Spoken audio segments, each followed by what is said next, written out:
you. Thank you. Please.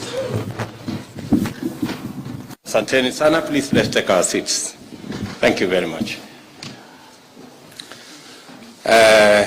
My good brothers, leaders of political parties, Governor Senator Roba, now, the party leader of UDM, and the membership and leadership of UDM, fellow members of Kenya Kwanza, good afternoon, or is it good evening? Let me take this opportunity, my good brothers and sisters, I see there are many, from United Democratic Alliance, United Democratic Movement, to Kenya Kwanza. Karibuni sana. Karibuni sana. As has been said here, this is the alliance and the coalition of the willing and the free. As my good brother Robert has said, when it was time to come together, there were no ifs and there were no buts. We just said, actually when Robert and my other good brothers came and we had the first meeting, they told me that we have come here whether you like it or not.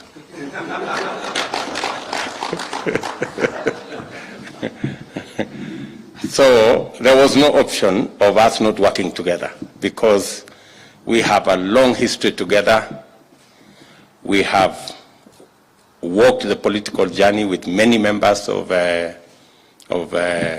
UDM. And to be brutally honest, I am actually the founder of UDM.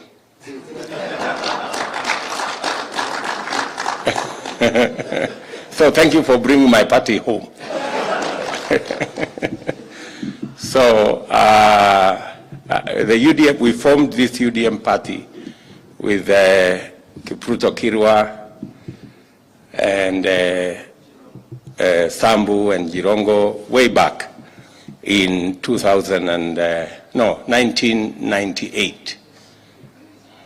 That's how far it goes. When we were harassed out of Kanu, that is what we did. But the rest is history.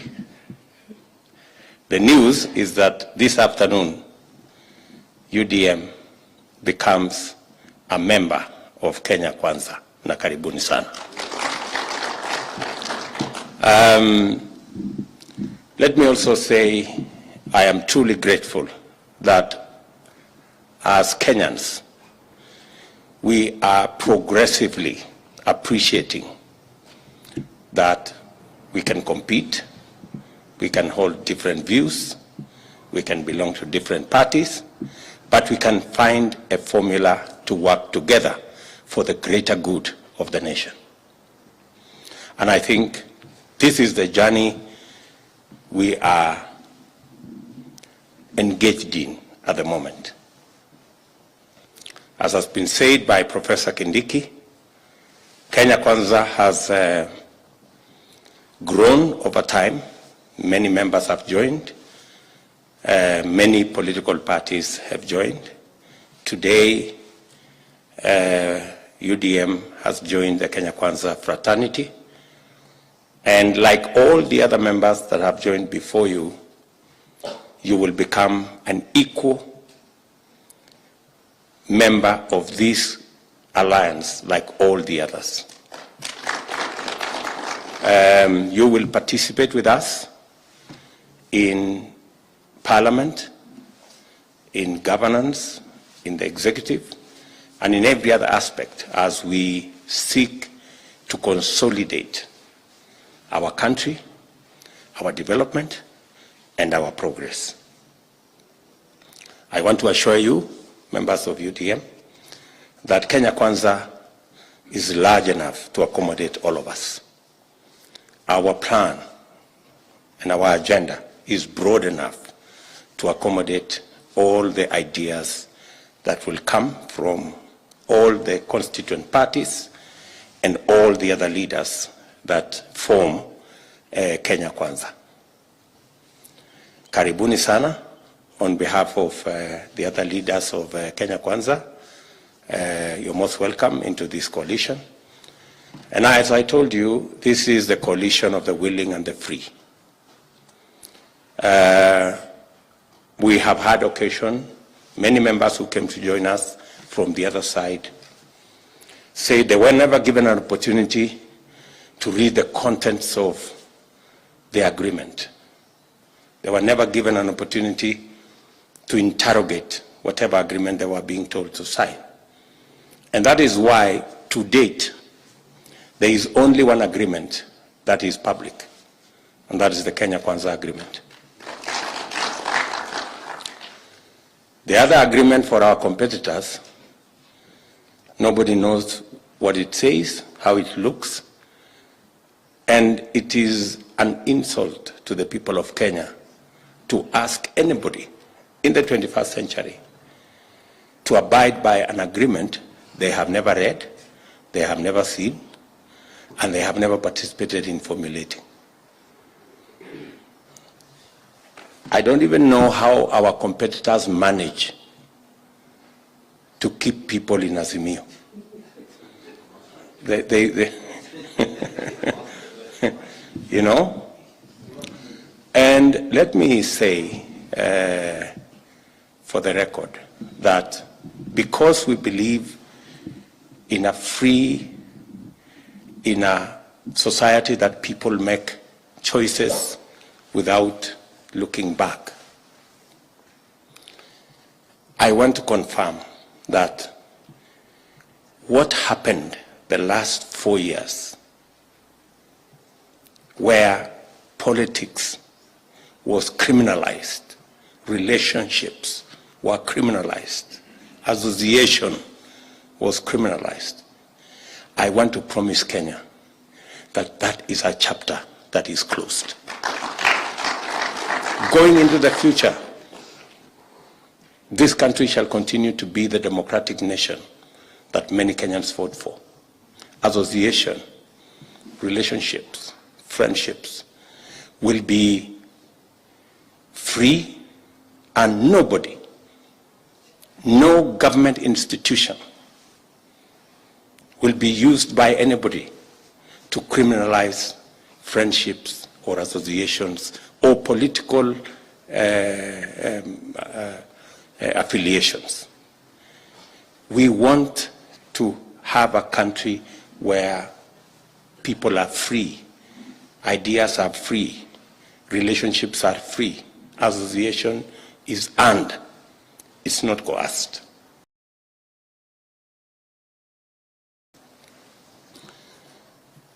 I know the last 4 years, and many of the people who were forced into joining our competitors were threatened and blackmailed and intimidated using the criminal justice system.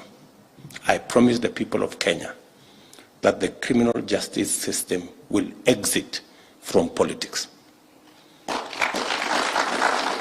The criminal justice system will deal with criminals. They will not deal with politicians.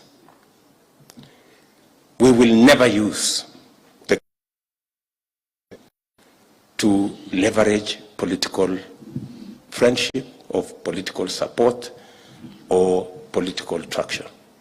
We will ensure that the criminal justice system, the DCI, the EACC, the KRA, and all other institutions execute their mandate devoid of politics.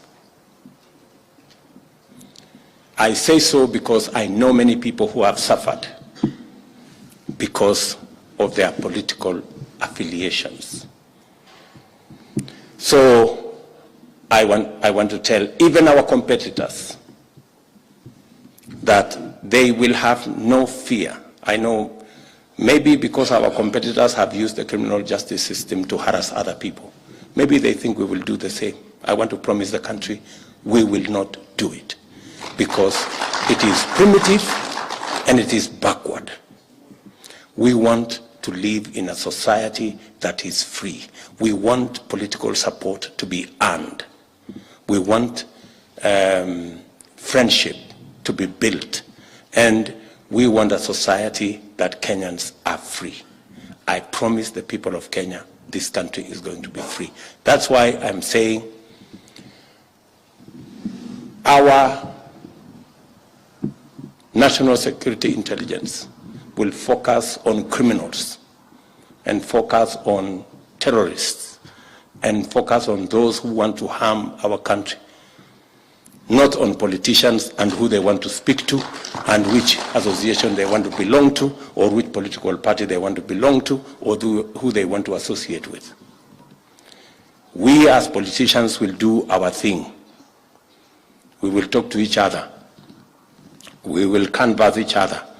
We will persuade whoever we can. And we will ensure that Kenya is free. I want to tell those who don't agree with us, you have nothing to fear whatsoever. You have nothing to fear. You can disagree with us and go home and be free and walk around the way you want. As I said the other day, we will all go back to our normal phones. Nobody will tap your phones to criminalize your relationship or your friendship or your political association. Let me also say, as we go into the future, that we have a daunting responsibility. Many people are wondering why we are consolidating our place in the National Assembly and our place in the Senate. We have a huge responsibility ahead of us. We need a lot of policy decisions to be made. We need some legislative interventions to be made. And we need to begin to build the team that will help us deliver on the mandate that we have been given by the people of Kenya. We have made commitments to the people of Kenya. I hear many Kenyans beginning to ask, so when is the Hustlers Fund going to roll out, because we want to go back to business? It is for that reason that we are consolidating the team that will help us prosecute our legislative agenda in Parliament, our policy agenda in Parliament, so that we can get on with doing that which we must do for the people of Kenya. I say so because I know, for example, we didn't manage to pass the correct law for us to operationalize the housing fund. And that is why our housing program under the Big Four did not take off. It is my intention, it is our commitment as Kenya Kwanza that we will get through Parliament the necessary legislation to operationalize the housing fund so that we can begin the journey to social housing, to low-cost housing, and to making sure that the housing program that forms a big part of our job creation intervention is rolled out in the shortest time possible. I can give you another example. We just managed to pass the Universal, the NHIF Act about 7 months ago. That is something we should have passed in 2018. Yeah? So we have a serious legislative agenda. And that is why the coming on board of UDM gives us that much more leverage to be able to drive our legislative agenda in the National Assembly and the Senate so that we can live up to the expectations and the commitments we have. Their votes by making sure that we have a government that delivers. So I want our competitors to know that they are free to associate in the manner in which they want, and let them also appreciate that we too are free to associate with, to professionally stick to their oath of office and to serve all Kenyans equally, irrespective of their political affiliation. I want to repeat, for the avoidance of doubt, all public servants, from the assistant chief to permanent secretaries and all other public servants, that it is not their place to support this political party or that political party.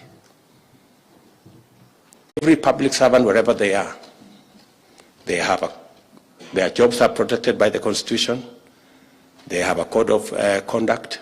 Please let them read the code of conduct and stick to it. Political parties should look for errand people to run their political errands. And finally, let me also thank all Kenyans for the manner in which we have conducted ourselves, both before the election, after the election, after the announcement of the results, and even in the period where we are as we wait for the next steps before the swearing in of the new government. I want to very sincerely say that the way we had an issue-based election has brought us to where we are. All Kenyans who went to the ballot and voted, and all Kenyans who have maintained peace are the heroes of our nation. All Kenyans. And I want to salute every Kenyan, wherever they are, and commit to them that this is the new Kenya. And in fact, for those of us who are leaders, the people of Kenya are speaking to us loudly that they want us to have elections, and they want to get back to work the next day as they did in this election. So I think we have managed. We should congratulate ourselves as Kenyans that we have managed not only to carry out an issue-based election, but we have also managed to have a peaceful election and a peaceful transition into the next dispensation. I think this is a step in the right direction. Let me also congratulate the Electoral Commission. I think if there is one hero of this election, it is one Wafula Chebukati. The posting of the election results on a public portal was a game changer. It made all the difference. He opened the servers from day one. So there was no room for anybody to say there was a server that was not opened, there was an algorithm, I don't know, in some place. There is no need whatsoever for any form of complicated arithmetic in this election. There is no algorithm, there is no square root, there is no Pythagoras. I think in this election is a simple calculator, plus or minus, finished. So, and the simplifying of this election in the manner in which it was done by the Electoral Commission is really a moment of pride for all of us as the people of Kenya. And we want to look forward to even improving on the elections as we go into the future.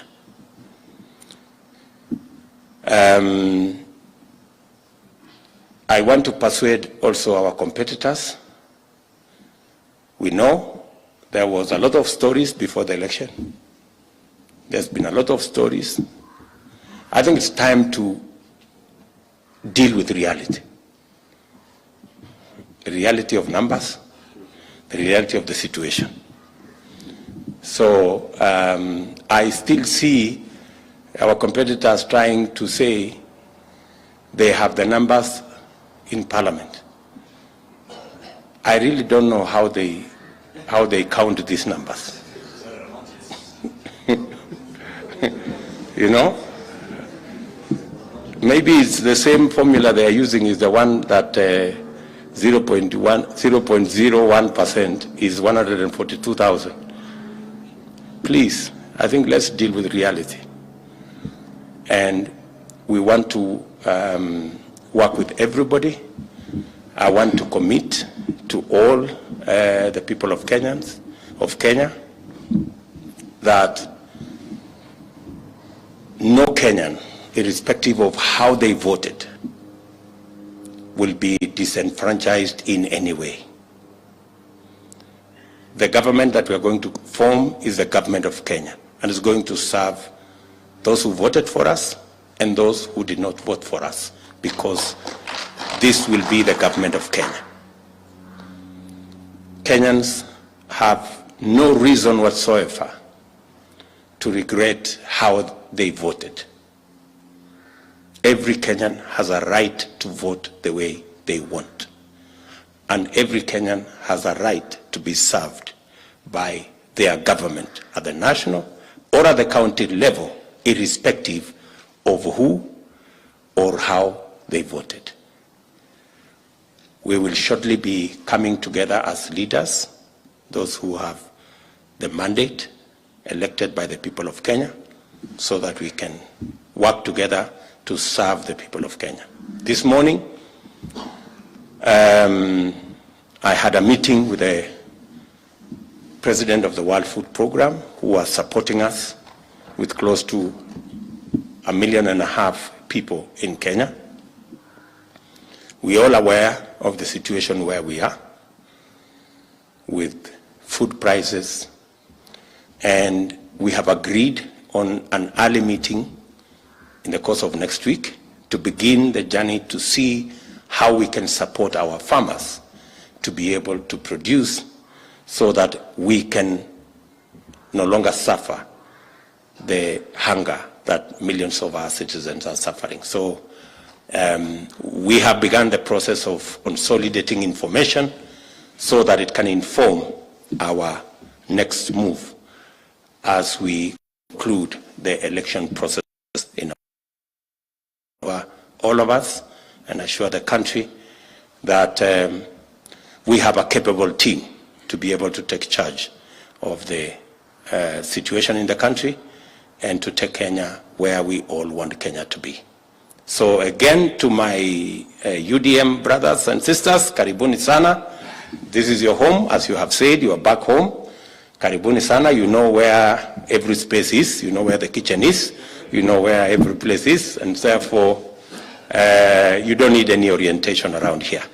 We are one team, and we want to move together and move the country forward. Asanteni sana, and may God bless you.